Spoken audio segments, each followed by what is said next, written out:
Greetings, Patrick here. Eight questions with, and welcome to the show. Yeah, it is another overcast and very humid night here in Michigan. Last night, man, it was crazy. We had storms right after we went off the air last night with Kim Durham. We got nailed with storms after storm after storm. It pretty much thunderstormed the entire night. It was crazy. Um, and they're saying that we might get that again tonight. We've already had a couple of shots of heavy rain. Right now, it's just hot as hell in here. In fact, I'm going to try to put on my overhead fan. Hopefully, that will work.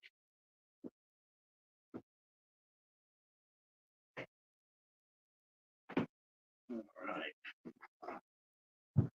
All right. I noticed that on my phone, the little button that I have for volume control fell out. So I guess I got something to do tomorrow. Wow, that really sucks. I didn't even see that happening. Uh, well, when it rains, it pours, right? All right. So tonight, our guest back for the third time is Joe Leone, film director, actor, screenwriter. Joe Leone will be here. Joe was actually scheduled earlier this month or last month, I think it was, where we had it was supposed to be him and Arina Oz were supposed to be here, but Joe was in Greece and the connection was pretty poor, so we couldn't do the show with Joe. So we ended up just talking to Arina and had a very delightful show. But we got Joe again tonight, so he's going to be here in about 15 minutes or so, and we will be talking about all things scared to death. Uh, yeah, that's going to be interesting. Um, it's an interesting movie. It's found footage. Um, I like found footage. I have no problem with it. I know a lot of people for some reason they struggle with found footage horror. I personally like it. I don't mind, even though sometimes you sort of know the ending though. Like it's found footage for a reason. So I like it when there's a good twist to it. Like maybe they don't all die like we all think they do at the end of the movie. Um, but this is a really interesting movie and gives some really great performances. And once again, Joe Leone has struck again in the terms of finding some very talented actors to work on his films. Because Arena Oz is very good in this movie, and he just has that unique gift. I've been mentioning every time I talk to Joe is that he can find some really good talent. I mean, very skilled actors that doesn't see anybody else does. I mean, he just has an ear for it or an eye. Um, so once again, we'll find out how he found his cast. That'll be a lot of fun, and get and see how he did it. I'm sure there's some fun stories behind it. Now, Scared to Death came out on BayView Entertainment, so you can find this movie. You can buy this movie for your collection. Highly recommend it. It's a nice low budget found footage film. Some really good performances by a couple of unexpected places. Um, and of course, Joe is he's super creative in that respect. All right, so what's been going on here on the old calendar? Because we only got one more show. We only got one more show in August, in the summer. Seems like as we roll into September. Tomorrow night at 8 o'clock, we'll be here with the Brothers Gross. As we'll be talking with Tom and we're talking with Tom and Tim Gross, who run and organize Gross Fest out of Pennsylvania, and they will be here tomorrow. And we'll be talking about all things convention wise. That should be a lot of fun too. Like I said, they're very talented. They're very talented, and I can't wait to talk to them about how much skill it must take to put together a whole complete convention. Because a lot of conventions. Whew, I mean, it's a very popular industry right now. Everybody wants to do a convention, They want to charge tickets, they want to get guests, they want to have all that. They want to have that. They want to have all that. They want to have all. They want all that smoke. They want everybody to show up and support their conventions. So they have to work really hard to get that dollar. You have to make it. You have to make sure your convention is offering something different that nobody else is doing. Hey, Reed, what's going on? That's right. Reed is here. Nice win by the Rainbow Warriors last weekend. I was a little surprised to see how close that game was, though. That was not. That was a little surprising to see you guys struggle with old Delaware State. But I won't crow too loud because we got Sacramento State tomorrow, and Sacramento State is supposed to be one of the better FCS teams. So, yeah, our defense, we got hit pretty hard, and our defenses, we're going to get run on all year. People are just going to run the ball on us. We have no size on the D line. We have no size. So Anthony is here, is saying the Monday next Monday is Anthony's birthday. That's awesome, and he's up to 2,000 in his memoirs.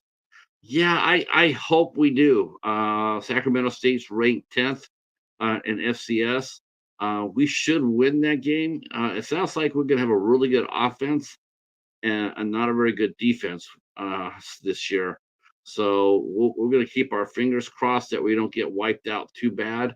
Um, I want to compete. That's all I want. I want us to get. I want to go 6-6. I just want to go 6-6. That's all I want. I don't want a losing season, and I don't want to get blown out. I don't want to lose. 40-0. I want to compete. Uh, yeah, yeah. You know what? Yeah, we gave USC all they wanted. We gave USC all they wanted, and I was happy about that. That was a fun game. Chevron Cordero, I know we're talking college ball, right? That's right. Joe will be here shortly, and we will be talking scared to death because I'm scared to death. I'm scared to death about tomorrow. I'm gonna be here tomorrow. I'm gonna be sitting over here. Well, actually the game won't start till 10 o'clock tomorrow night. So I will be having the show, and after the show, I will be watching. I will be sitting there watching ESPN, seeing how San Jose State does. In other words, Russell Wilson has been named the starter for the Steelers. I think the Steelers are going to be lucky to win 5 or 6 games. They're horrible. They're horrible this year. Oh Lord, and they got that schedule too. Uh, Tomlin's one last grasp of claim to fame is, "I never had a losing season." Yeah, well, guess what? You are this year, and I will be eating cat food this year. Yeah, the Steelers. Mm-mm, no, they, they look absolutely horrible. Um, I mean, not unless they've been. This would be the greatest con if they come out and win the first week. But no, I don't think they're going to win. They're going to win very many games. Hell, the AFC North might not win any games. They went 1-11 during preseason. The AFC North teams went 1-11. The Ravens are the only one that won a game. The Browns went 0-3. The Bengals went 0-3, and the Steelers went 0-3.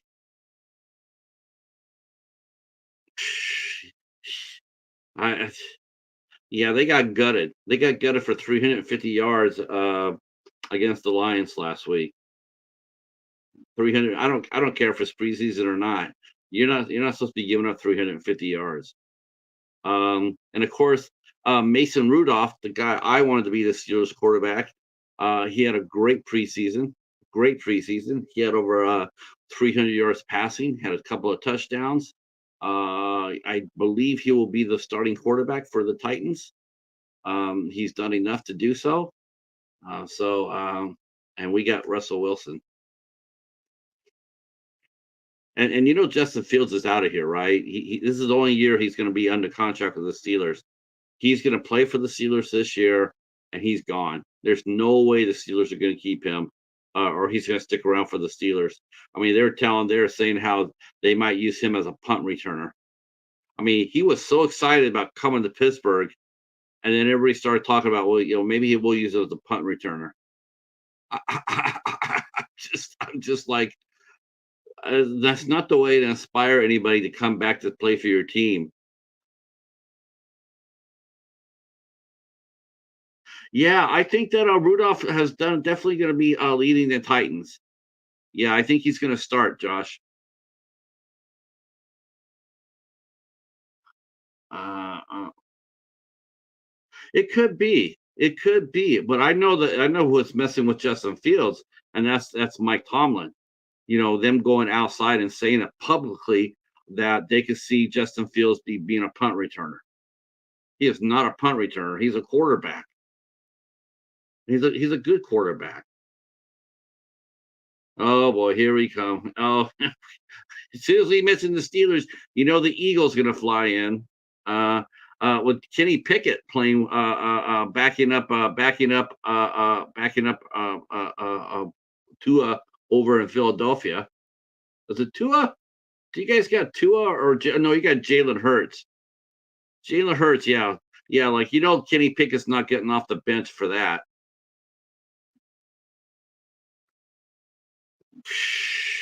And what happens? And what happens when you're carrying only two quarterbacks and you throw him back there to run punts and he gets hurt?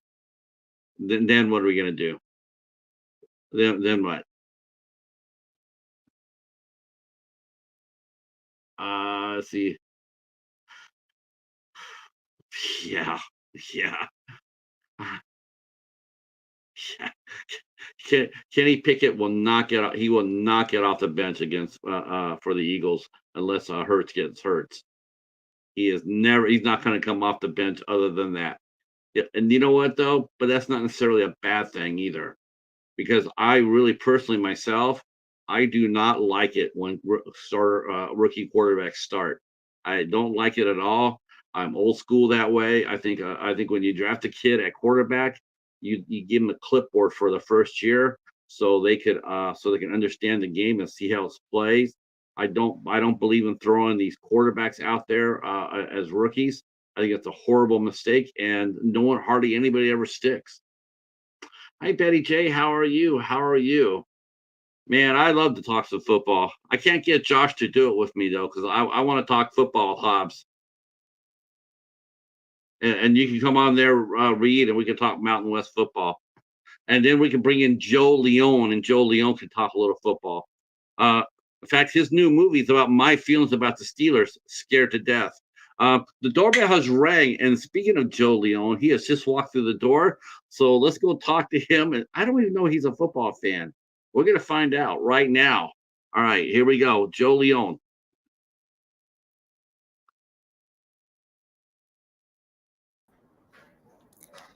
Hey, hey. So everybody in the chat, we're talking football. Okay. And we all want to know who your favorite football team is.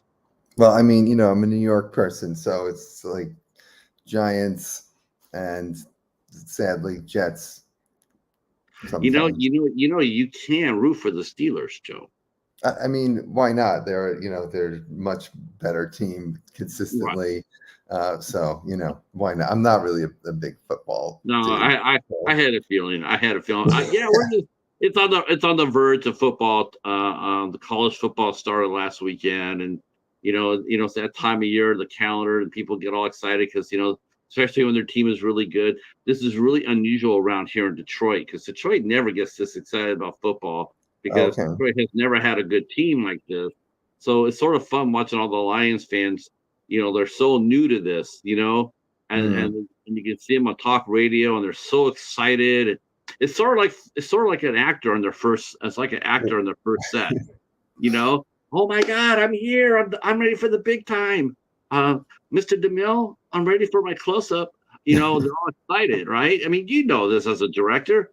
I'm sure you've seen plenty of actors, that you've had on your sets this has been their first one, right? This is the first time they've actually been on a real movie set. And I'm sure a lot of them are nervous.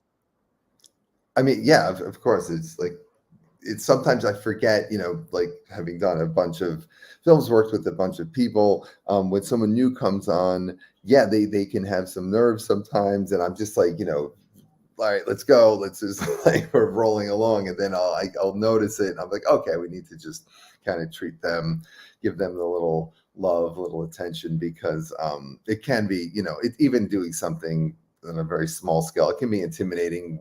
Just working with other actors who are, they're pros, that are just like just can do it at the drop of a hat. So Were you nervous the first time when you stepped in, both as an actor or a director? Which made you more nervous? Was it directing or was it no, acting?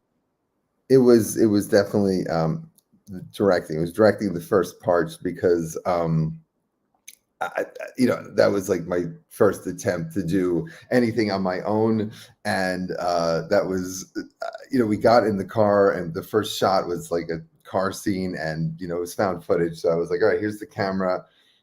Let's drive and let's shoot and see what happens. And as it was all like occurring, it was like kind of overwhelming. I was like, wow, this is we're actually doing this. But then after like an hour or so in, that cast was so cool. All of them, like I love, I if you've seen, I've worked with most of them at least 3-4 times. So at least, and even some of them I've been, I've tried to get other gigs and other venues and other places. So I love that cast. But yeah, but after an hour or so, I was like, oh, this is a piece of cake. The real hard thing, and the thing I always get nervous about, is when I'm producing something as well as directing it. Because when you're the main producer, it just everything is on you. So you're like worried about the shot, but then you're also like, oh wait, we have the props for the next scene. Like, what is happening? Like, did I bring the blood up here? Do I have to like yell to my mom to bring stuff? That your mind is just it's just going. My mom's been a I, big I can see it important now. PA. Instead of saying, "Mom, we want meatloaf," and now it's more like, "Mom, we want the blood up here." Yeah, well, it's both. It's like we need, your craft services as well most of the time too, and don't mix the blood in the meatloaf, or or do it. We'll use that Did I, as a did I prop did too. I ask for raw meatloaf? Because this one's bleeding. Um, uh, uh, uh, Very rare. yeah, yeah, we'll cover breakout. We'll cover Breakout Mountain because you know what? I always get this with Joe. And of course, we have to talk about Breakout Mountain. We have to talk a little about Reap because there's always the one thing. I had my interview with. We tried to have you on before, but somebody with Mr. Continental over in Greece. Um, how was your vacation after all? After we talked, Well, how if was the I rest of okay, the vacation? yeah, I mean, it started with something I'm very excited about, but unfortunately, I can't talk about it all. It started with because a film that I co-wrote with the director, was shooting in Malta. So I don't know if you know, Mm, Malta is like a tiny yeah, island that's near Sicily. It's yeah, in the middle of I think it's the Mediterranean. Mediterranean, or it borders the Ionic Sea. I don't know. It's down there.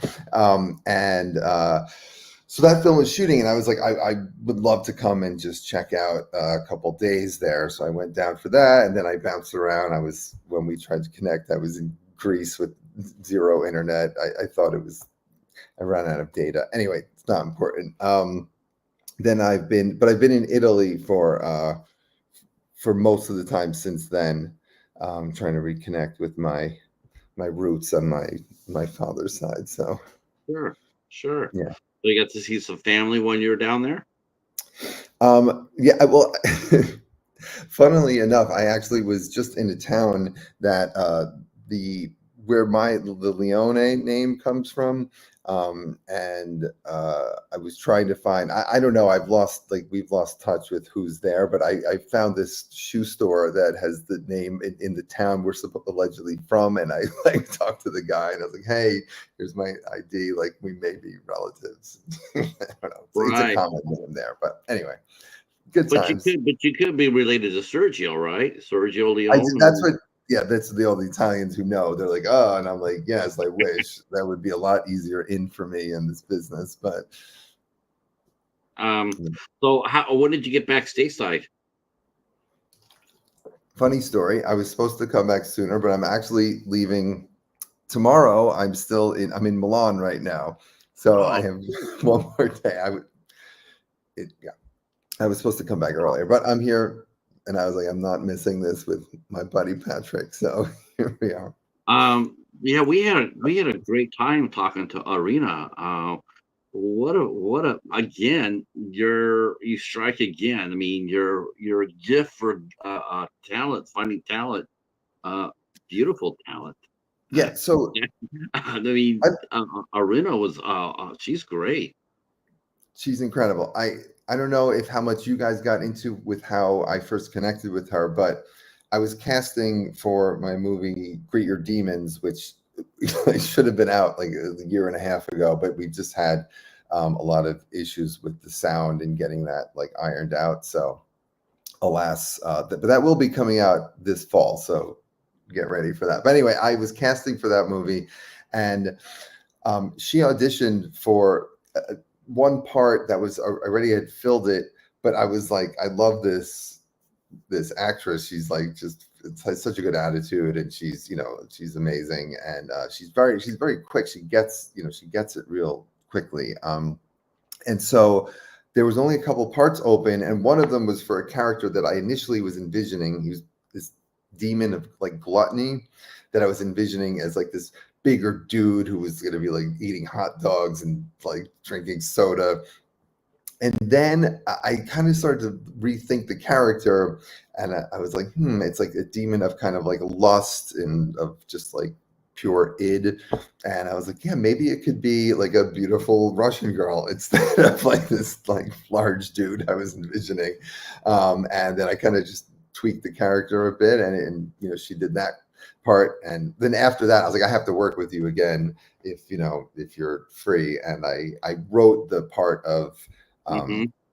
of Marina for Arina because I was like, it's going to be a Russian girl, and alas, she luckily she did the movie. So So since I've known you, this is like the fourth gorgeous star that you worked with. You worked with Annabelle yeah, in Reap.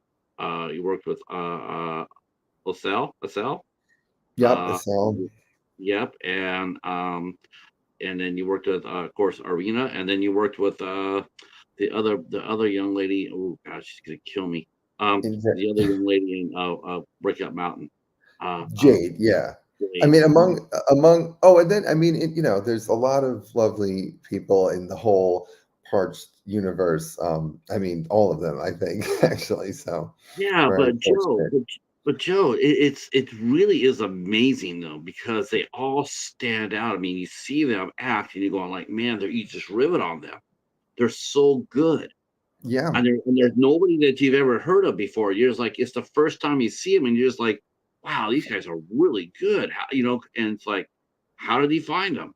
You know, I mean, because it's not like there's a casting director there. It's you.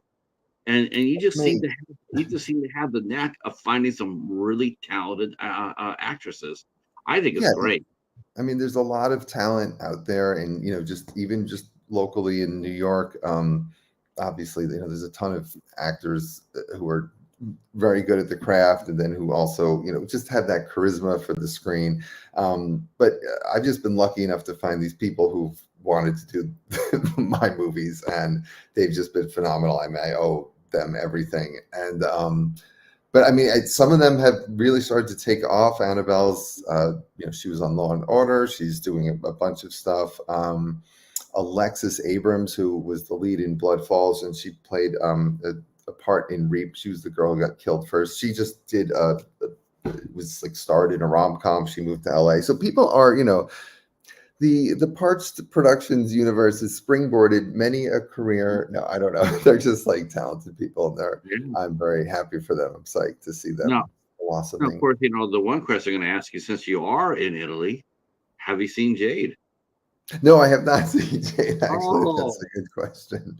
yeah. I have not. I thought, well, hell, he's going to be shooting a movie down there and whatnot. And I'm sure he said, "Hey, what are you doing? No, but come." the gears have been turning because I've had several ideas that like could take place in some of these smaller. I was in southern because I was in southern Italy mostly. I was in Calabria, and it's like these very small towns, and some of the there's even like I was in the other day an abandoned town, which is just the most rife, perfect location for a horror movie. And there's just houses abandoned at the church. I mean, super creepy, and I was there the day. So anyway, there's ideas that are percolating in there, and hopefully I can be able to get some of these cast members abroad and shoot something here. It would be really, really sweet. Speaking of talent, our friend says um, he says, "God is the Son, Jesus Christ saves." That's a big title. He says, "Very talented in theater. My wife's dad, his father-in-law was Ralph Waits, who starred in The Waltons. He wanted to stay in theater mainly, but then the screen money pulled him in. Yeah, he ended up doing The Waltons for many years, and then he did some theater work. And then he, of course, a lot of people remember him probably more than from the Waltons. They probably remember him mostly on NCIS, where he played Mark Harmon's father. Uh, Oh wow, okay. I mean, I heard of the Waltons for sure growing up. I heard of yeah, that show, yeah. this like ideal Uh, family. so I mean, Very so cool. let's talk a little bit about the genesis of Scared to Death. I've seen the movie. It's found footage. Let me just I'm quickly Go ahead. let me quickly interject because you keep saying scared to death. It's not scared to death, it's scarred to death, which is a play on words on scared to I death. was wondering about that. I Not even said that. I even said that. Am I saying this right? I yeah. didn't know. I didn't know if you had to change it for the algorithm, because some people say like if you put certain words on YouTube, it'll like shadow ban you. So I thought it was just a play on Interesting. words just to get it underneath the algorithm. But it is scarred to death. Okay. Yeah, well, I Um. mean, if you think about just kind of the premise, is that they go out there, they're in that woods, and each one of them has the woods like brings back a memory of something like traumatic that happened to them in their lives, and it uses that fear that they have to kind of do its number on them. And so I was like, because I was playing with a bunch of titles, and I was like, oh, they're scarred from their history, and now they're actually getting scarred to death. Some of the characters, don't want to spoil everything, but it's a horror movie. Obviously, a bunch of people are going to die, so that's It's an interesting film. I mean, it is interesting. I think you got some really good performances in this film. I love your villain. Your villain is top dog. all right. Yes, We had yeah, your can't villain is right. It's oh man, you just feel like you just wanna you're looking over your shoulder. I'm like, man, when I saw him. I saw the villain. I'm like, oh man, again, it's hats off to casting because. And then when I looked, this is his first credit. His first. I mean, I don't know if right, that's his right. first time acting, but it's his first movie credit, and you got He such yeah, a great performance out of him. he'd done a lot of theater before, and then it like I run into a bunch of people like this that were in the biz, and then they left to do whatever their regular career was going to be, and then they got the itch again, and then they've gotten back into it. And that's like a prime example of someone super talented, like just killed it with like very. We had one rehearsal. It's like a Zoom rehearsal. And then I worked with him, a little bit independently, and then he just killed it. So no spoiling. Don't talk about that too much. But No, no, that's why I didn't even say who it was. I yeah, didn't no, say no, his you did name. good. You did I, but no, but I think your villain is top drawer. And like I said, I mean, I was like, you go back there and you see a performance, and you're like, wow, it's a veteran actor. right. And then you look and you find out it's like their first role, and you're just like, one, you're blown away by it. You're like, damn, that guy just rocked it. And then Right, two, right. you go back there and say, damn, Joe did it again.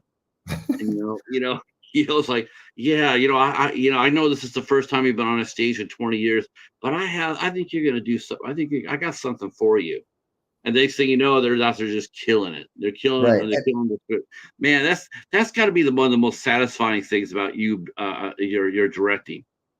When you must know, Joe. You must know when you're shooting your film, and hats off to you for shooting Scar to Death, because you guys, that was not an easy shoot.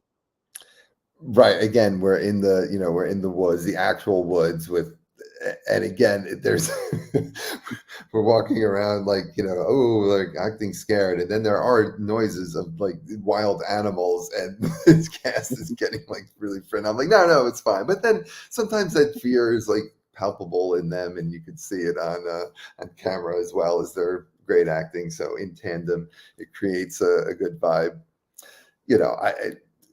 It's Rumor but has it, that there's a scene in there didn't make the film. It didn't make the film, but there's a scene out there where the cast is out there in the dark, and they're hearing all these noises, and this disembodied voice says, "Who's seen the Blair Witch?" And then everybody just starts screaming, and I'm thinking, I'm thinking that Joe, what a character, what a great director. But now, what is your fascination with found footage? I mean, because a lot of horror fans. I mean, I like the genre a lot. I mean, I think a lot of horror fans. I personally feel a lot of reason why there's pushback on found footage films is the fact that so many people think about it. So many people fell for the Blair Witch Project. They believed what they were seeing. I mean, the oh, marketing, we're still talking about that. That's been like over 20 years ago. best And we're still marketing of any talking. movie that I can, remember. Like, I was fully fell for it. I was like, no, no, this is real. Yeah. I can't wait to see it. It's real. They got it. And then you watch it, and it felt like so visceral. That movie was, that was the godfather of footage movies, which then spawned tens, probably thousands of copies. And of course, we're all inspired by it and steal stuff from it obviously in certain ways, but then you try to just build on it and do something a little different each time. um with this movie, here's I'm like not allowed to talk about a lot of things in this particular session with you, which is strange, but I can't get into it, but there's another reason why the title is different. And you can possibly use your imagination there, but I'm not going to say anything because I don't want to mention the name of the town. But the town name that's in the movie was mentioned, and the town like contacted me in a legal manner and You're was like, kidding me. yeah, Well, no, no, wait no a minute. joke. Wait a minute. You can't copyright a town's name. You can't, but I got this cease and desist about it because, like, when you're bringing this kind of negative attention to the area, it leads to ghost hunters going there and people vandalizing. I get it. I get what it's private property. It's not technically a town anymore because it's an abandoned town from the, Oh, way back when. So because it's just an I area. know they tried to sue Amityville tried to sue because people were using that name and Exactly. they had the ruling saying that a town's name is not copyright. It's Right. Which so is Right, which is funny because this place, again, I don't want to talk too much about it, but this place, and now I feel it's like the ghost of the place. This is their way of like getting revenge on people now in the modern age, is with like through technology and through legal means. But yeah, the name of the place was never even an official name, but it's that people know where it is and it's private property. So oh, okay, we yeah. obviously we did not film there. We filmed again in my relatives have big acreage in upstate New York, and we filmed there actually. But I did go to the area and to get some shots for the opening credits, and I was freaked out the whole time I was there. I got out of there as soon as possible. Let's see. Our friend has mentioned about Ralph Waite. Ralph Waite's daughter Suzanne was also in the business. I remember hearing about that. Um, Mostly script supervision. Sadly, she passed away years ago. Yeah, I want to say Ralph passed away about 12 years ago. Okay. When NCIS was still on, and NCIS was still going. Um, let's see. Ralph was very talented. Yeah, I mean, of course, that's sure that spread to his kids for sure. Reed says, saw Blair Witch one time back in the day. Haven't seen it since, but it had an effect on him for sure. We all did. It all did. And I think what happens is I think a lot of horror fans they got taken in for it, because now you hear them all the time. They're sitting there, oh, I knew it all the time. I knew it all. No, you didn't. Just shut the hell up. Just shut Yeah. the hell up and admit that, hey, they got over on you. They scared you to death. That's what movies are supposed to do, right? They're supposed to scare you. Yeah. It did that, just like Jaws did with sharks and and shit like that. So there's nothing wrong with that. There's nothing wrong with sitting there going like, because I saw it with I saw it in the theater with me and a couple, and a couple were sitting like 4 or 5 rows in front of me. Shit, they got scared. They got scared too. I'm sitting there watching them because I'm thinking it's entertaining, and Yeah. I'm watching them. They're getting scared, and there's the 3 of us walking out there, and they go, and I said, it got you, didn't it? It says, yeah, it did. It was so good. I was like, I didn't know it was, and the movie had already been out for weeks already. It was Right. toward Right. the And end of they, it was toward the end of it, but people were still going, and they were still getting scared by it. And then you well, got all these horror fans are going like, and then they come around, they say, well, I really don't like found footage. I really don't like found footage. I like it. I think a good found footage film, when it's done right, when it's done right, is still very effective. Very yeah. effective. There's two things I'll say just on the Blair Witch. So one of the reasons why the movie's so effective is, yes, as a whole, it's great. It's just the ending is just the final image. You can still see that final image, right? And it's such a simple, and the way it was done with that's something I always, in all the endings, I always try to have kind of a final shot in some manner where it's like you remember that final shot, because then that's what you take away. But I was going to say something else about, yeah, it doesn't matter. But yeah, But Blair. what What were what you what's the talking about? but it's a love affair with found footage. Did it Oh, start for you? Did it start with Blair Witch, or did it start afterwards? um, well, here's the thing. Like, I really like Blair Witch, and then there was a long gap. I'd seen a few other, like, you know what, found footage movies really great. There's the Spanish one, the original, called like REC, and then there's the American version, Quarantine, which those are two of, I think, the both of them are like two of the best found footage movies ever. Because they just, in both of them, they did just a great job of just creating this claustrophobic atmosphere where everyone's trapped in this house. I don't know if you're familiar with the movie. Mhm. Jennifer Carpenter's in it from Dexter, Mm. who's great. And they just say it's like this claustrophobic thing. They're trapped in the house, and then on top of it, it's like this virus that's going through, and then at the end, it's like it's got like a supernatural tilt to it too, which I just thought was very well done. Sometimes that can get a little convoluted and weird and not effective, but so I Sure. like that movie. The thing is, I mean, to be honest, how I really got into found footage was it's just it's cheaper to shoot that way. Um, B, it's just much quicker. Like there's one shot, and if you nail the shot, that's it. You don't need coverage because there's no such thing as coverage in found footage. Like you don't need the over the shoulder. It's like it's this is the shot because it's a one camera, and that's integrated. It's like built into the story, like using the camera. So you don't need a reverse, right? And so anyway, that speeds things along. And then the third thing I like about it is that it's because I too, like your our nice friend there, Mr. Walton. I come from a theater background, and it is like doing theater because sometimes we won't spoil anything again, but like there's sometimes where there's these super long shots, which are really, you have to stage them like you would a play. Mm. This has to happen. This has to Yeah. fall. It's not like a regular film where this happens and you cut and then you can. It's like you have to, stage the whole thing with block it the way you would with theater. So I that can be didn't super really fun and challenging. I didn't But really realize that until right the second. You're right. I mean, the way you set up the big shot for and Scarred.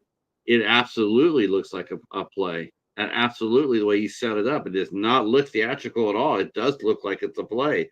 But to me, that adds more punch. It actually it feels more real.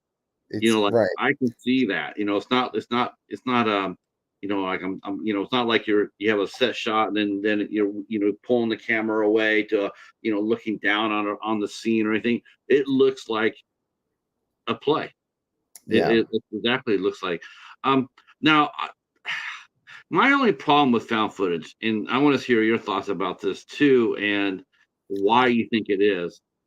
But the only weakness for me for found footage film when it gets announced that it's a found footage film coming out, to me, what really weakens the film is the fact that it always seems found footage means that everybody involved in the movie is going to die.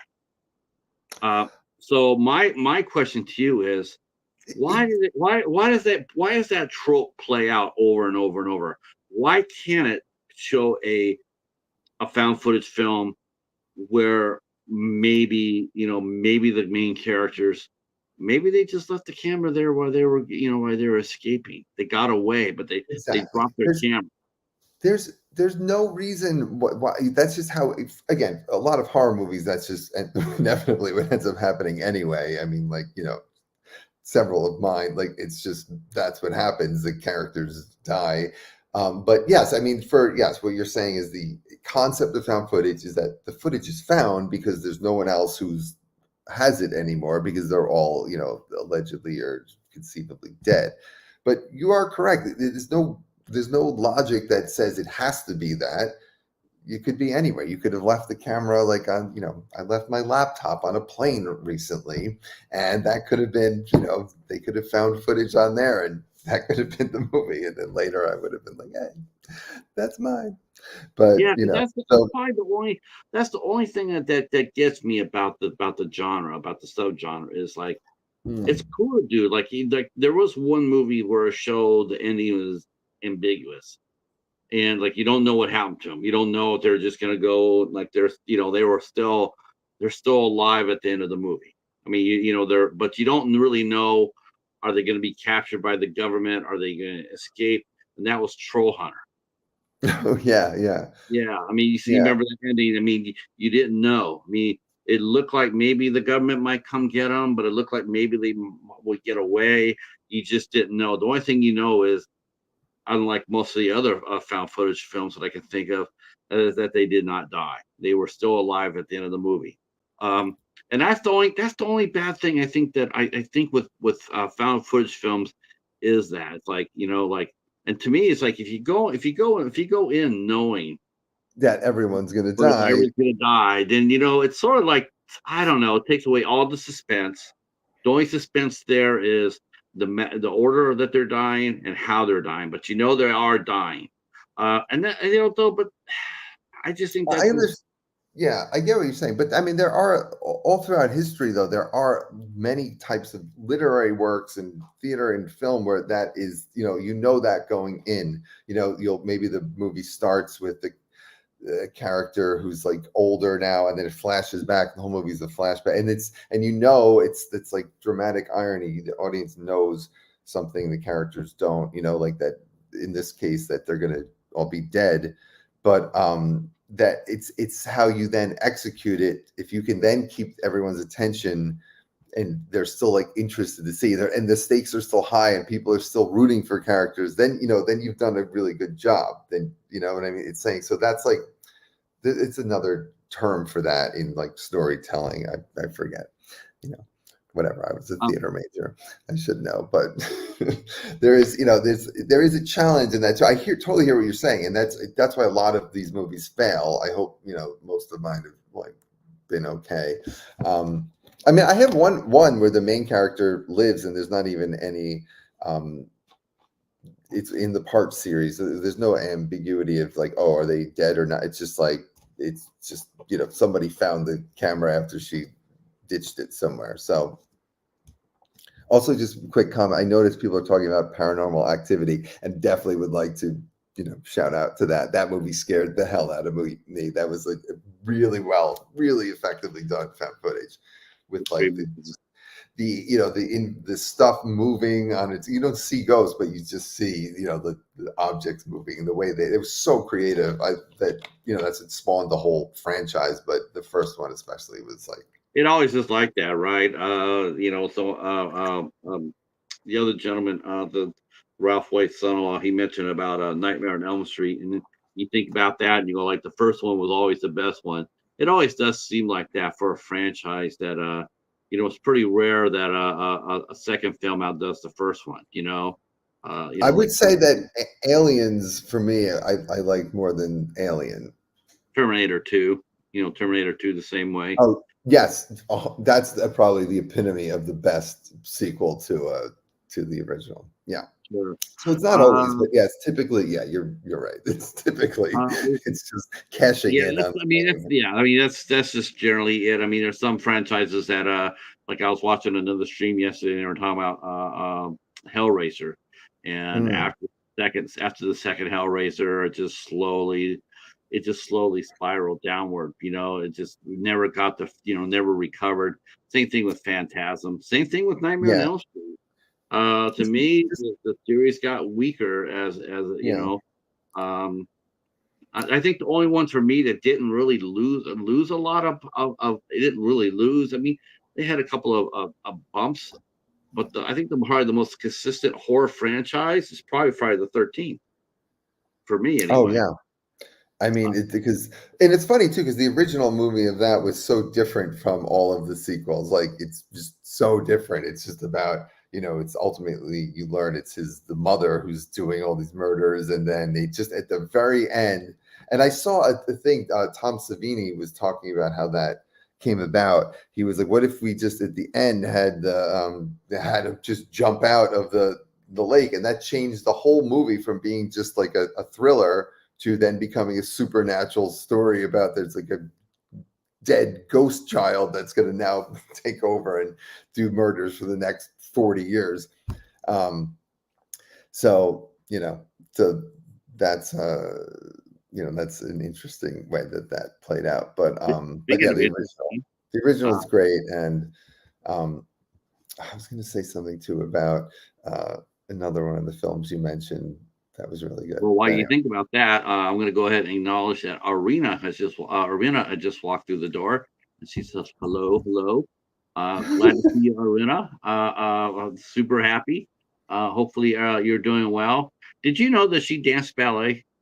Of course, you probably knew that, but did you know she was a professional ballet dancer? no, I did. I caught that while I was like, checking out what I could with the the interview. No, I didn't know that until I saw the interview. Um, Yeah. I had no idea. I knew, some of her past, but she did modeling and this and that, but I did not know she was a trained ballerina. But She, it just I see that because she is very disciplined and she takes the craft very seriously. So um, I oh could my see God. how she would have been good at that too. I mean, she was trying to play it down, like, Oh, right, like, she's like, but "Oh, yeah." I'm just like, you were like a ballerina for a company. That's not to be. You can't talk that down. I mean, I mean, even if you're dancing in the background per se, you're still so highly skilled. And then, Yeah. she says she still can dance on her big toe, and I'm like, oh my God, that's freaking amazing. It's like, like I don't understand how I don't know how anybody does that. Oh yeah, I guess I could still do that. I can still stop. I'm like in point, I think it's called, and so I can still do that. I'm like, that's awesome. Joe strikes Yeah. again. Uh, so yeah, and she's saying, "Hell yeah!" Mhm. And she also played Marilyn Monroe in a music video. She was a lovely I Marilyn Monroe. I can totally see that. Yeah, I Yeah, totally see that. yeah. She's in a. They sent me Oh, man. they posted the video in the Nice. interview, and I went and I looked at it and going like, "Oh my gosh, look how cute she is." But Yeah. anyway, so again, now I guess the challenge for you in writing Scarred to Death is taking an idea that has sort of been pounded And because this is something this is something I've always wanted to ask, like when someone does a rewrite, or trying to reboot a sequel or trying to write a sequel, and you're sitting there and you're going like, or writing a five friends go to a cabin in the woods. Mhm. I mean, Jesus Christ, we've seen that 1,000 times. But to me, what the challenge is to make it seem exciting and fresh. That is probably the most extremely hard thing for a screenwriter to do, is to take. Absolutely. Yeah. So how did you turn Scar to Death? How did you turn around and make it your own and make it fresh off of Right. off of So, yeah, I mean, hopefully that was accomplished to some extent. But this all stemmed from I started doing some research just on allegedly haunted towns. I just thought, like, I was like, the next thing I would do, I wanted to be on one of these places that's got like this real mythology to it, and that has like an actual, like following of these either ghost hunters or whatever. There's a lot, and in the state of Connecticut, there's a ton of allegedly haunted places, be it homes or towns or areas. And I was like, okay, this would be fun to shoot something either in the proximity there, or so I was like, all right. So the more I read about this area, the cooler the lore from it was, and if you can go down a rabbit hole online about about like weird occurrences that happen there. So I was like, great. So now I just need a premise for, if I knew it was going to be found footage, because I was like, in between my next, whatever I do, that's going to be a more normal, just like, straight narrative with regular shooting type of film. I was like, I want to, get a fun found footage one in there as well. So I was like, now how are we going to, you always need to find a reason for them to have the camera, right? So that could be like, that challenge can lead to really like fun and exciting ways to do it.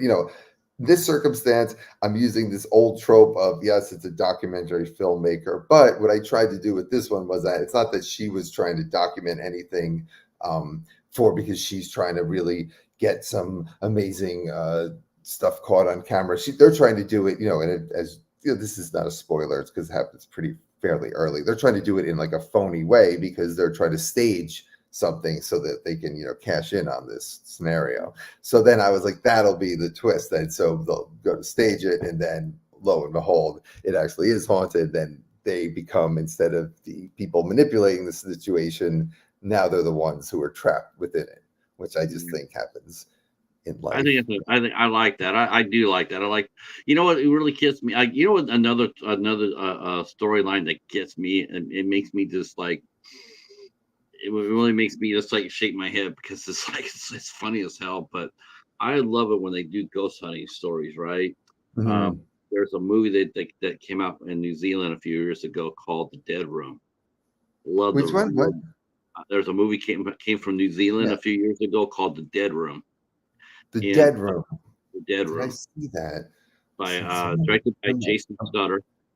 I'm gonna It look came out it on up. IFC Midnight. It came out in 2015. Yeah, The Dead Room. Did I see this? I think so. I've just seen so many. They're a group of ghost hunters.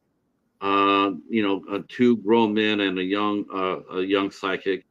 They go Mhm. to the house to investigate it, and they set up all their equipment. And the first time something goes bang in the dark, the two of them want to leave, and Mhm. the one guy is going like, "Well, why? This is what we're supposed to be doing, right? We're Mhm. supposed to be looking for these things. We're supposed to be, investigating these things. We're supposed to, see if it's real, and we're proof. And then the first time that actually something might be there, you want to cut and run.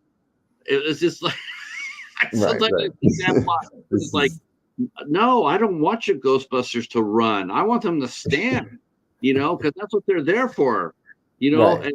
and I think what really really made it work in this movie was they casted a couple of older actors that gave it a sense of realism. A lot Mm. of times those movies they're young kids, And so, of course they're going to run because they don't know any better. They're kids. When you have adults sitting there and they've been doing this for years, and the first time they actually see something, you really don't think they're going to run. You think they're going to Right. stand and sit there and find out what's going bump in the dark and bump in the night. But I think it's a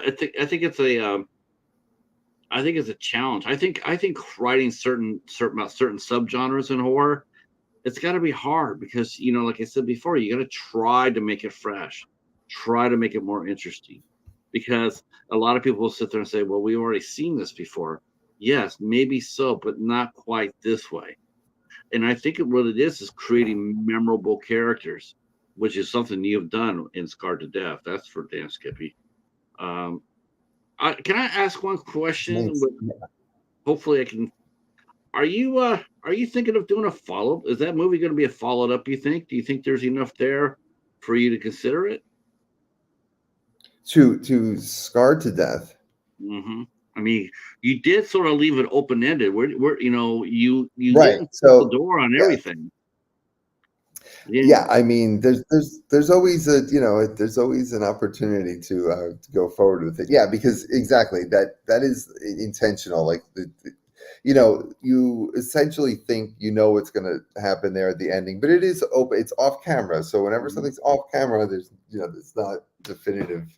Even when something is Right. on camera, there's like they'll do tricks to try and be like, oh no, it was the bullet went through them, but this is like fully, you don't really know what happened. So, anything could have happened there. So yeah, it's not a bad idea at all to, I'll look into that, see if I can, you know, Do you, when wrangle you when our you screenwrite star to when you another one. when you do screenwrite though, when you sit down and you're writing your script, do you write it like that? Do you write it so there? Because I know a lot of indie film directors, they do that. They seem to cobble on at the last minute. They always seem to cobble on a sequel, and Mm, and for the most part, you just know that's never going to happen. The budget's too small. It's not going to be, it's not going to be seen at the theaters. It's not going to be on TV or anything like that. Maybe a streamer, maybe a Tubi, but not right. enough to, but they always have that hopefulness, like, I can get a sequel out of this, but in real, the realism is it's not. But do you That's ever write? Do you write with that in mind for your films? See, like, or all they like Reap? Are they all or Breakout Mountain? Are they all just self-contained? Like this is the beginning and the end of the movie right here. There's not going to be anything else other than what you're watching. Or do for you me. write with the fact that there could be something else? For me, like it's when I'm doing something, anything I'm proud of, or it's because it's got, it's so self-contained and that's the whole story. And like that's it. That's why I really try to do my best to make the ending to like stick the landing on the ending, just to have the ending be memorable and visual and usually like very final, especially in the horror movie genre and subgenres. So I'm not ever really thinking about sequels. I mean, we did, after Parched, we did a Parched 2, which was nobody really from the first one. And then the third one, I tried to bring some other elements from both of the first two into it. So that was my trilogy, but that's again because it's all of those were found footage, just me doing it, like, and with the help of all these amazing people. So I didn't have to worry about big budget for that. It was self-funded. So, but yeah, I wouldn't write a script with being like, ooh, and then the sequel. Who knows? Maybe one day if there's like, I'm getting more money, then that's an option. Then why not? Yeah, yeah, and you've had a really good working relationship too. I mean, a lot of filmmakers that come out and trying to find a distributor, that's especially now in this today's day and age, that's not easy to do anymore. It's not like there's a whole lot of them out there. But you've had such a good working relationship with Bayview, Yeah, and I your love movies them. have done very well for them. Obviously, I mean they keep on saying, "Bring us your next one, bring us your next one." So you must be pretty happy knowing that there is a market, there is a fan base for Joe Leone films. Um, I how does mean, that how does that make you feel knowing that a distributor wants your movies, and the fact that they want them means that the other ones that you've given them so far have done well. I mean, how does that make you feel, both as a creative and as Joe? No, it feels good to be, wanted in any respect, right? It's like if anybody wants your material, it's always an ego boost, or it's uplifting, I should say. But yeah, no, it's great to know that, to have a little bit of, I mean, if I bring them like a pile of garbage, they're not going to want it. But it is nice to know, like, to have that little bit of a cushion, that safety net, and just being like, all right, cool. Like I know this will find a home of some sort, rather than just like, just dying on Amazon alone, just like with no like no backing at all. Just like, I'll be you know. honest with you. I do know the secret. The secret is the same for me. When you come up there and say, "Hey, I'm working on a new film," man, I immediately start thinking like, "Okay, who's he's discovered this time?" Right. And I think Bayview is like that too. I think they're like that, going like, "All right, who's it gonna?" Because that's gonna happen. It is gonna happen. One of these times, this is gonna happen. You're gonna do a movie. You're gonna bring it, and maybe with Annabelle. Maybe with Annabelle, I think the possibility's there. Or Osel, Osel, she could, she's Yeah. very cool. I mean, I mean, there's no reason why Arena can't break out. I mean, can't be a breakout star. And the thing is, though, people always remember that where they saw him first. yeah. In this case, it's always going to be your movies first. People get, you get a reputation as, that's not a bad reputation to have, Joe. Not only do you write good movies, but you're also a good talent finder. I mean, Yeah, like look at it Scorsese. I mean, Scorsese gets credit for discovering De Niro, yeah, Pacino, yeah, and Walken. yeah. All Tarantino. He gets credited for making. So it's not a bad reputation to get. Foreman, yeah. And Tarantino gets a lot of credit for rediscovering people too, like Travolta and David Carradine, a bunch of others too, that he, like, got catapulted back into the spotlight.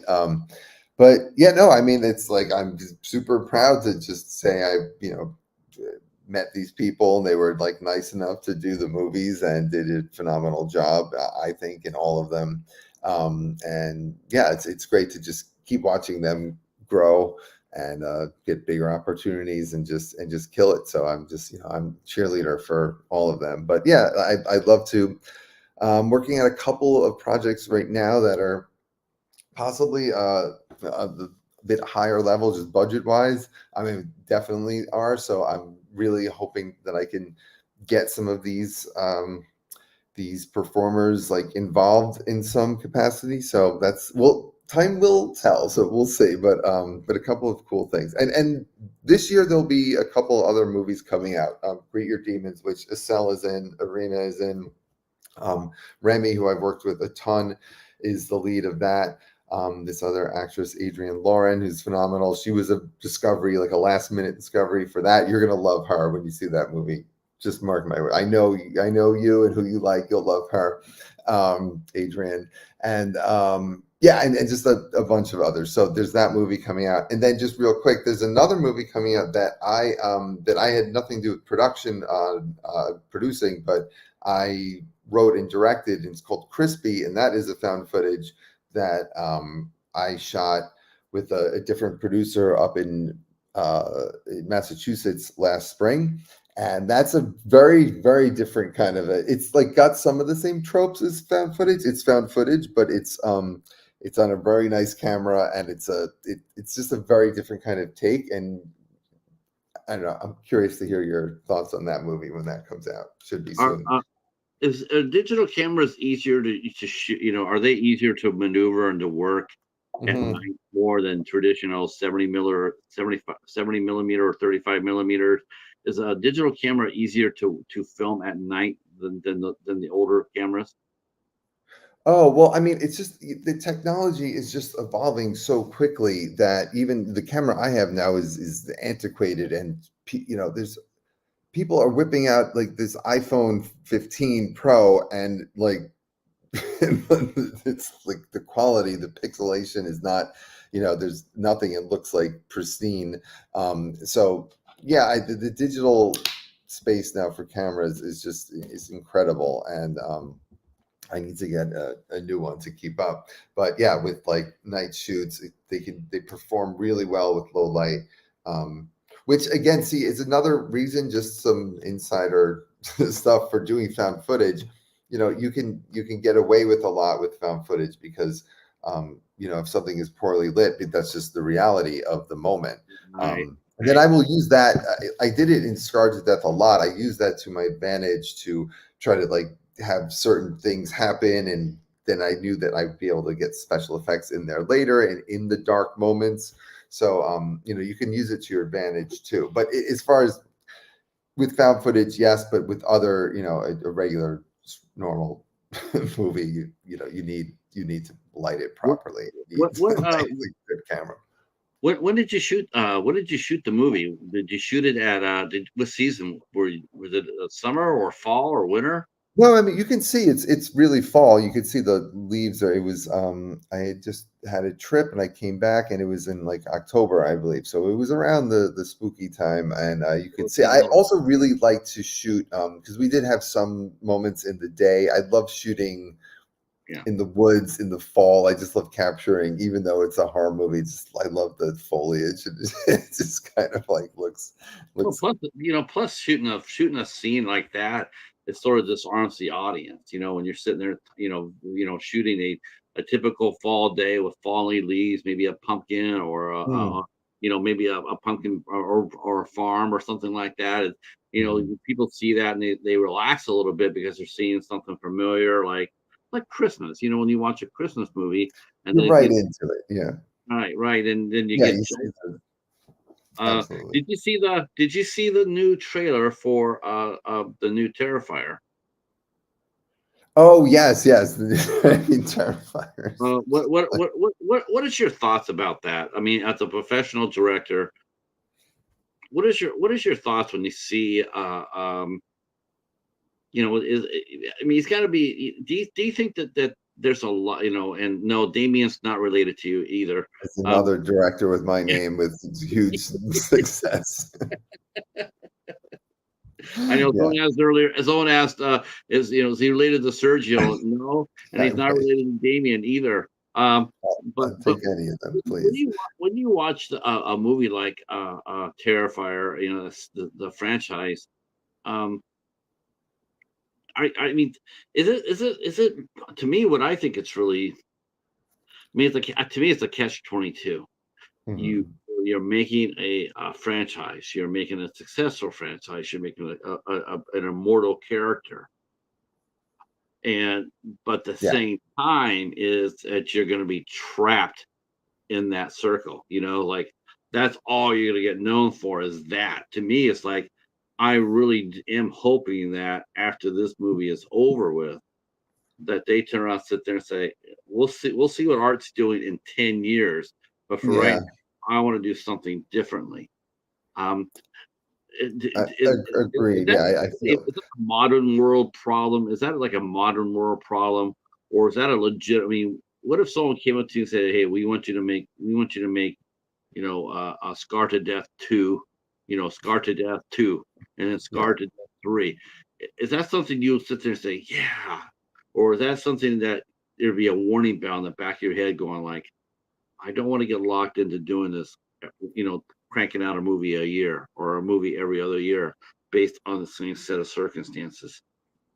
Well, I mean, anytime, like there's different reasons you're doing it, right? Anytime you're forced to do something like creatively, there's two ways that it can go. Either you can just kind of like paint by the numbers and just make the sequel, or I will say like Terrifier is a great example, or at least the second one of the movie was known for these like really just visceral, raw, just like gruesome kills. And then, he was like, well, I got to up the ante and make the second one even Right. more so. And I think he accomplished that, the team, whenever like they accomplished it, it was even more brutal and absolutely disgusting, that movie. So, um, But and it was even, I thought it was even funnier too. It was like it was I liked it even more than the first. So um in that respect, yes, there's a way it can stifle your creativity, but if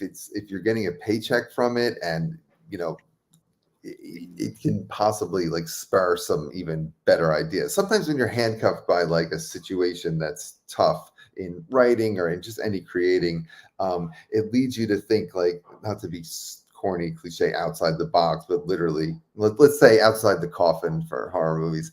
You're thinking outside the coffin then, and you've got to get more creative than you had in the initially. So I mean, yes, I I would like just to just it's just a get scary inspired and situation. write new stuff all the time. But if I someone's going mean, to pay for it, yes, why not? yeah. Because I would think that would probably. I mean, I guess that's the other thing. That's the flip. That's the flip side of the coin, is that you're going to make a lot of money. Yeah, Yeah, I mean, I'm doing the same movie for the third time, but before in the first movie, maybe I was making $2,500, and then I got paid $100,000. Now I'm going to make a couple $1 million. It's but like, then yes, right, yes, you're but then doing here's an that. example. I was just gonna say quick is that like Eli Roth is someone who did it's just a great way where he started his career with Cabin Fever, and then he then did the Hostels and all of that, like that torture porn horror.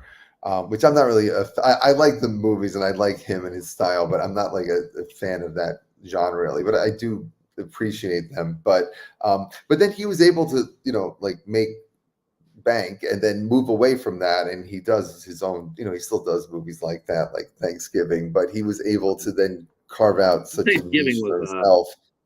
yeah, He but can do whatever Thanksgiving he wants now, it wasn't like which is great. it wasn't like an it wasn't like a torture porn at all. Exactly, it Thanksgiving was a was more a movie. clever, like interesting. I liked it. I like that movie for sure, more than the torture porn ones for sure, Yeah, or the yeah. straight. It had some elements, but you can't. You Now, still got as this. far as your trip to Milan goes, or Italy goes, without going into much detail, so you're down there really, you're actually really working right now. You're not just on vacation. So what exactly are we doing down there? Are we doing location scouting? Are you gonna be are you looking at various actors for smaller roles? Are you gonna make this into like an international film with the casting? I don't know. I have so Which many. you already do. I have so many ideas in my head right now. No, I mean, it wasn't like I came here. Yes, it's a vacation, but I was in Malta, then Greece, Italy. I've had, um, I have this idea about a mermaid in one location, one place, and then there's some mythology for this one town, and then I'm just always like trying to like take these little ideas and let them gestate and just see where they can go. And yes, a lot of these old places they're so old, they've got so much history, and just even stuff that that's a mystery, and then you can kind of like create your own. So yeah, it's just a lot of ideas. My head is ADD right now, it's all over the place, but I'm gonna really write them down when I get The back, and on the the good the plane good I thing do. the really good thing though is that you're surrounded while you're going, while this is happening, but you're surrounded by really good food. I mean, You're I like, I'm not gonna lie, I put on significant weight since I've been here. It's been nothing but the best food for like a couple of weeks. Like, again, first world problems, but yeah, it's no, bellissimo. oh, my phone is acting so goofy there we go. Sorry about that. Let's see. We have another question. It says, "Question: Some movies over 20 years old that you think have aged well." Okay, that's a good question. What movies that are 20 years old do you feel, horror wise? What movies have you seen that have held up the best? I mean, that's one thing you want for your movies too. You want your movies to someone discovers you. Next generation of horror fans discovers Mm. Reap or Scar to Death. Um, what movies do you feel have held up to the test of time as far as horror goes, and which ones you think have sort of faded a little bit badly?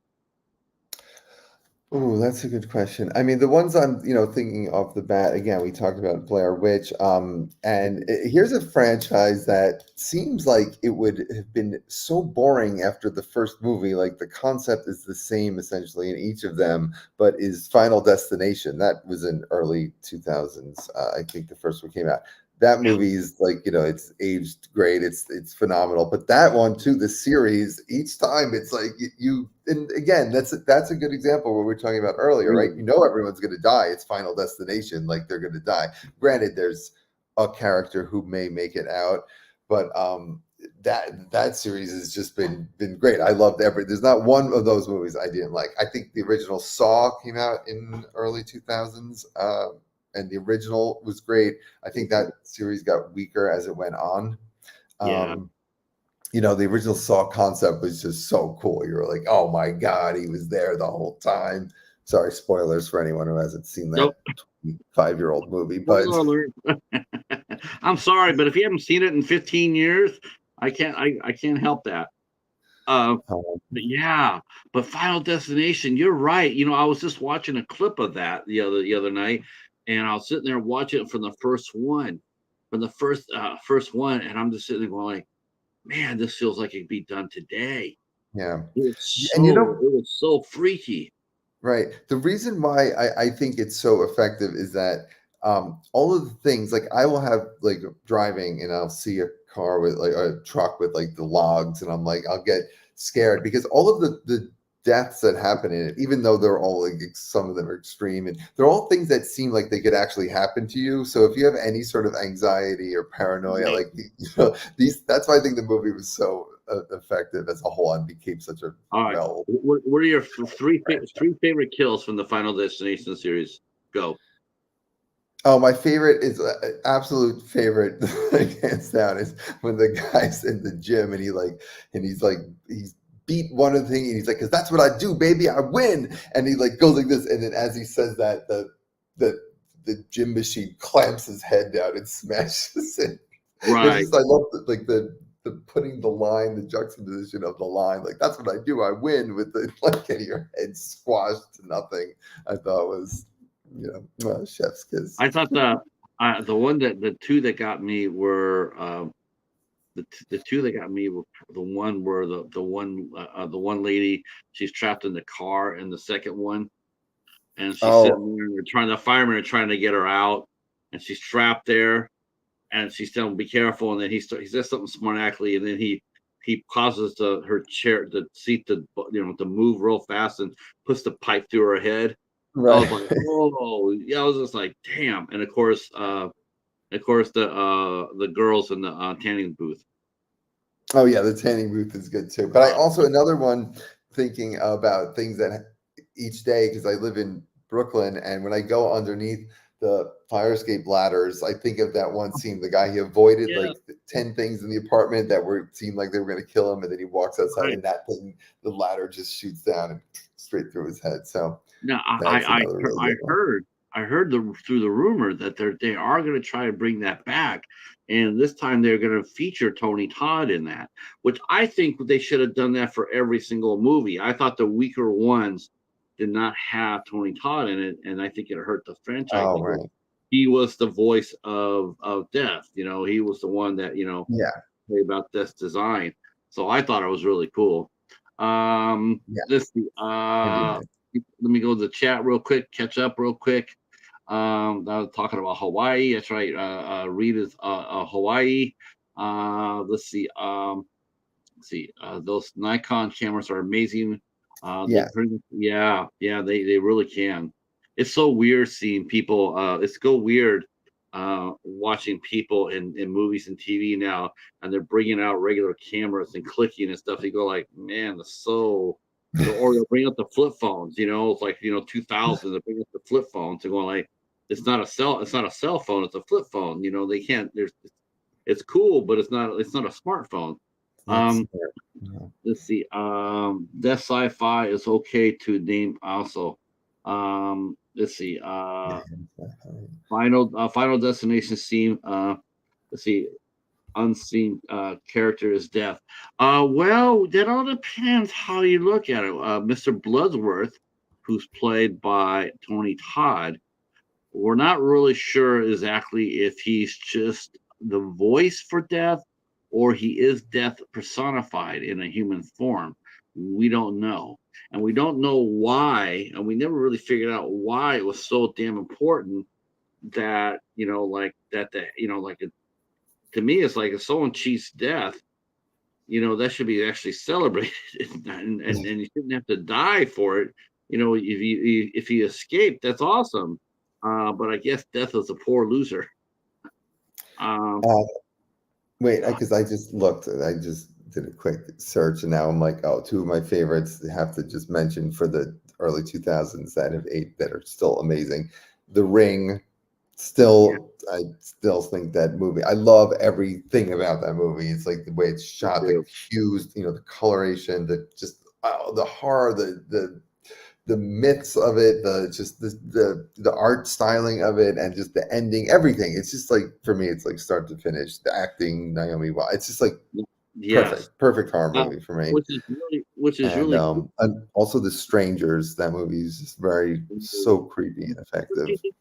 What did you think of Rennie Harlan? I think he bobbled it. Now that's an interesting movie to talk about. How would you approach if someone came up to you, Joe, and said, "We're going to give you we want you to read to do the Here's the Strangers. We want you to do something with it." How would you handle the movie differently Oh, than Rennie Harlan did? I mean, he basically shot it a shot for shot in the first film of in the first movie of the franchise. He basically did what they did with Cabin Fever.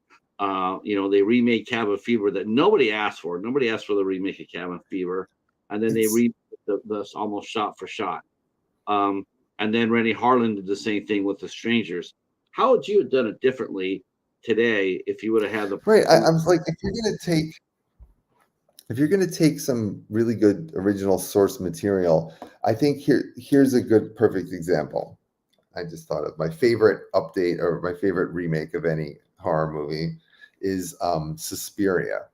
Okay, so you had, I won't get too much into it, but you had the original Suspiria of Dario Argento, Italian director, which is a great like body horror and creepy movie all around. It's a great film. But then the remake, they took the whole same exact concept, but then they put it under like a political spin. They put it under the time frame that they were there. It had to do with now I'm spoiling it a little bit, but like the witches that were running the dance studio in Suspiria, now they were also like akin to the Nazis that were there in Germany because the movie takes place in Berlin in the past. So it like that movie did such a cool thing with taking it, making it even more visual, making it even more crazy, but then also putting a political spin on it too, which I just thought, now that's like what an update should do, right? It should give you a new um, vantage point, a new view from like a new lens to look at a story just through a different, a new time period or looking back at an old time period. Just something that's like makes it fresh and makes the audience think instead of just, okay, here's a shot by shot remake of something I don't understand the point. The worst example of that in history was Psycho, the Vince Vaughn and Hesh one. It's the worst I remake I of I any I horror just movie. couldn't understand why that's how they approached it. I mean, I think I They know a thought lot of they would people. make money. I know that they look at Vince Vaughn more as a comedian, but the Yeah. fact of the matter is Vince Vaughn can do some shit. Vince, No, he's he, great, but it's yeah, it's the fact that you're trying to make one of the most classic horror movies of all time, or just psychological movies, and just copy it, yeah. like with and yes, I do love Vince Vaughn as in general, but um, you know, I, I'm not going to disparage any actors, but it's just I just thought the concept of doing a Psycho shot for shot remake is just so Anybody, lame. anybody who would have stepped in that role and been asked to do that, they still would have. I don't care who you would have got for the part. Yeah, You're still going to come who's out not looking good, for doing right? that. Right. I, How are you I going to think be? I think a good example of a movie that's done, it's a popular movie in the horror community as far as a reboot or a remake or what have you, and that's Dawn of the Dead. I mean, Mm, that's probably my favorite horror remake that they ever that's ever been done. I really appreciate that movie a lot. I think it's highly original. It's very fresh. Yeah. Um, my only problem with it was actually it was a little too short. I wish it had been just a little bit longer. Mm. And it also added they also included found footage. They also blended it at the end during the final credits. They Oh, blended right, in found right. footage. Yeah. You see them. Yeah. Uh, Um, with, Go ahead. yeah, I was gonna say also not a bad remake and that did really well, and I thought it was justified was Evil Dead. Evil Dead was a different take. It wasn't campy like the first one. It was just straight scary. And I even thought the sequel to Evil Dead was really good, where they're in the apartment Evil Dead complex. Rise. Yeah, I know that was yeah. I love the actors in that, and just the visuals were Do intense. you ever So write? Do you ever write just to write?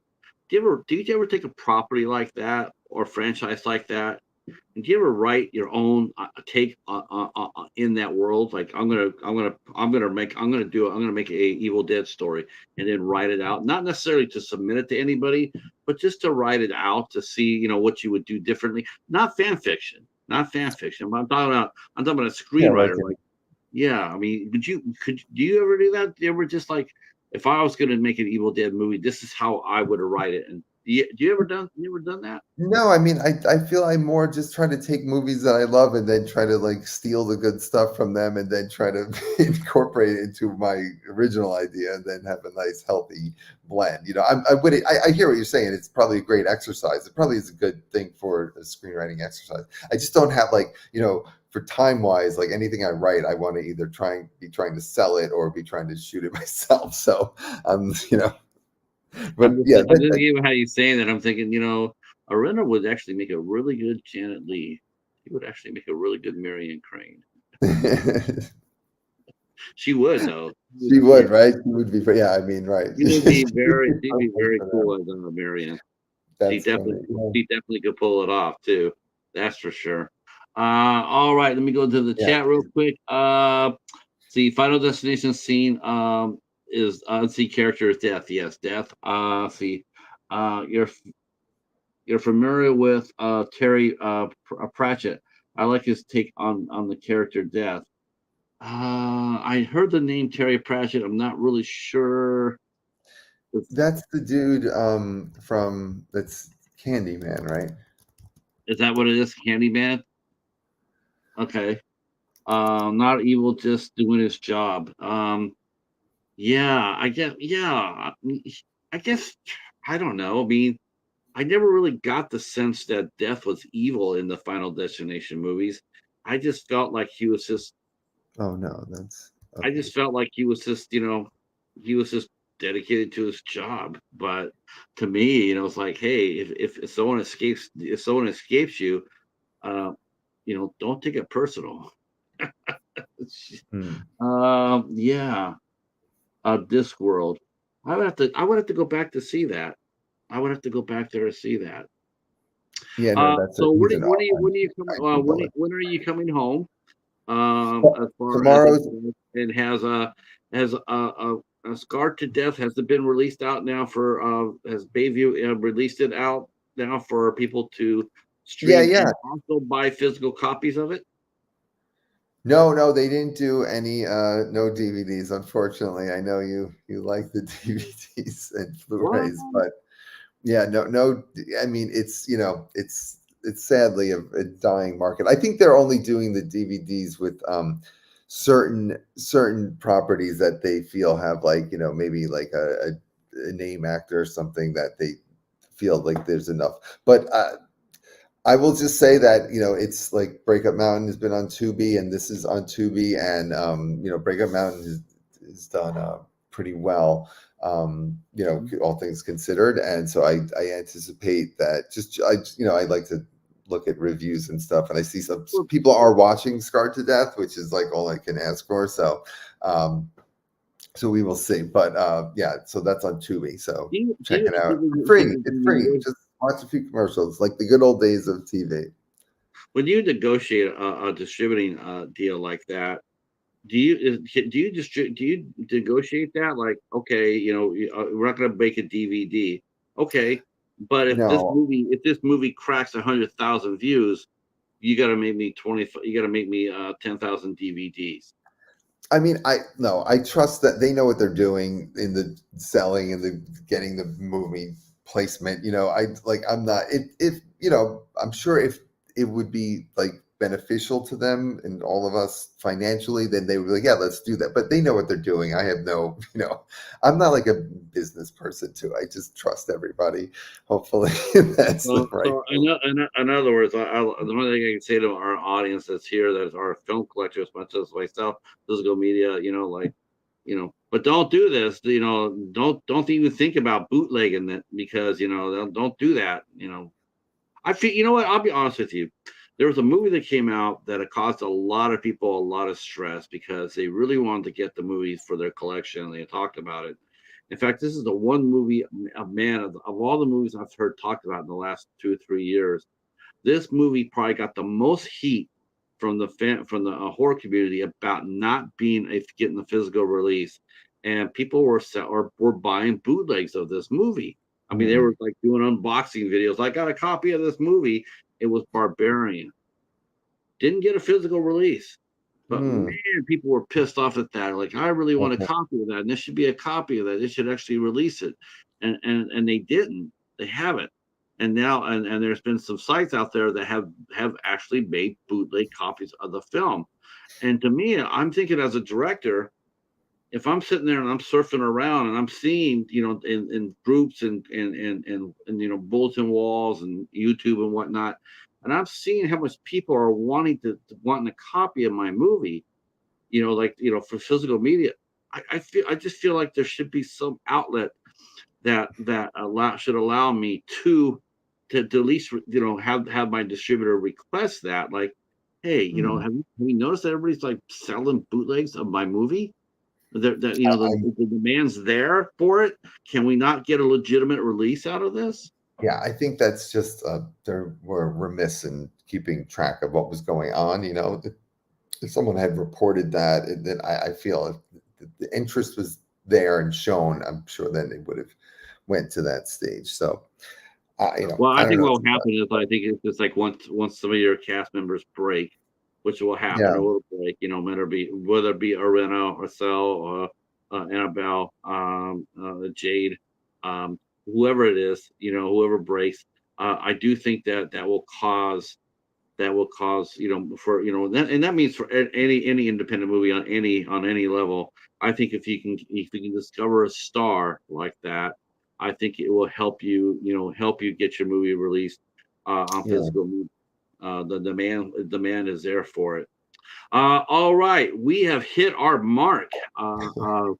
I am very grateful for you to come out and hang out with us again. Always a pleasure to talk to you, Joe, and I'm very excited to see how well Scarred to Death does. Like I said, I mean, I think you got another winner here. All the films that we've talked about with you have all been outstanding. Very, very much enjoyed them, and you can get a digital copy, or see Scar to Death on streaming services, and you probably get a copy. You probably can buy a digital copy as well. Um, yeah, that's gonna do I'm very excited for you. I can't wait to see what you got coming down the road next. Whatever it is, I know you'll be here talking with us about it, and we'll be here ready to listen. Awesome. Yeah. And thank you again so much, Patrick. You're the best. Thank you for having me. If people ever want to comment, or if they have any, ideas, they'd love to see a movie about something, you can follow us at Parched Productions on Instagram is the most active account. But when we have, like YouTube, whatever, it's not as good, but the Instagram one is good. So if anyone wants to just say what up, that's a good spot at Parched Yeah. Productions. You can drop comments down here below here as well. Joe will be checking out the comments. I'll be also sending any comments or any questions you have on this interview. I'll be forwarding them on to Joe as well. We also put the link down to the interview that we did with Rena, and the Yeah. other movies that we have done, other interviews that we have done with Joe about his films. And you can catch those down in the description box. The cheetah is here, and he's nibbling on my foot. Okay. Thanks so much, Cheetah. Crazy animal. All right. Tomorrow night, we'll be back here tomorrow night at 8 o'clock. We will be welcoming in Tom and Tim Gross. They are the brothers who have organized Gross Fest, which is a horror fan convention based out of Pennsylvania. And this will be our first time talking to convention organizers. And I'm looking forward to this because I really want to know how it works. Isn't that always the same though? You always want to see what's behind the green door.